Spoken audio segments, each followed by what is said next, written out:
ஏறாவூர் அமைப்பாளர் என்ற ரீதியிலே அந்த கட்சியிலே நானும் இருந்தோம். இத்தவரைக்கும் அந்த அகில இலங்கை மக்கள் காங்கிரசின் ஏறாவூர் அமைப்பாளர் நான். அந்த கட்சியிலே கொள்கை பரப்பு செயலாளராக இன்னும் இருப்பவர் சுபைராஜர் அவர்கள். ஆனால் அண்மை காலங்களிலே உங்களுக்கு தெரியும் நடந்த பிரச்சனைகள் என்ன என்று. தற்போதும் அந்த கட்சி எங்களிடம் தான் இருக்கின்றது. அந்த கட்சியின் பொதுச் செயலாளர் கௌரவ வைஎல்எஸ் அமித் அவர்கள் தான்.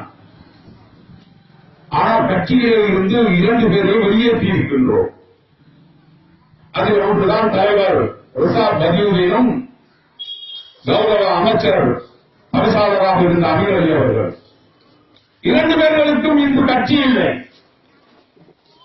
உங்களிடத்திலே நான் உண்மை சம்பவத்தை கூற வேண்டும். இந்த கட்சிக்குள்ளே இருக்கின்றவர்கள் கப்பம் பெற்றவர் தான் இந்த அமைச்சர் அமீர் அலி அவர்கள்.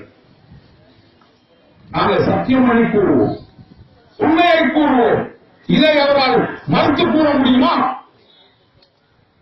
உங்களுக்கு தெரியுமா அன்புக்குரிய தாய்மார்களே, பெரியோர்களே,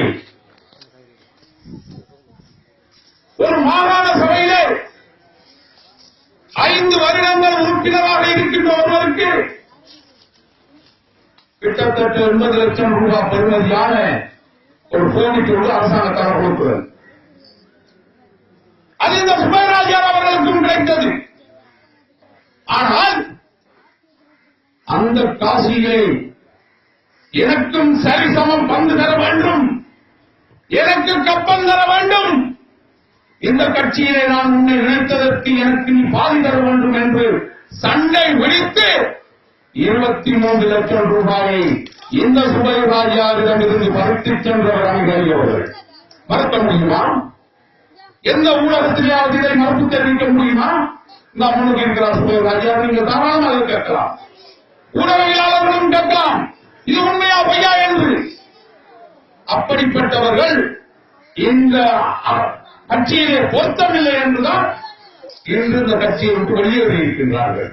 இன்று அவர்களுக்கு கட்சியிலே சட்ட ரீதியாக நாங்கள் வந்து தாக்கல் செய்திருக்கின்றோம்.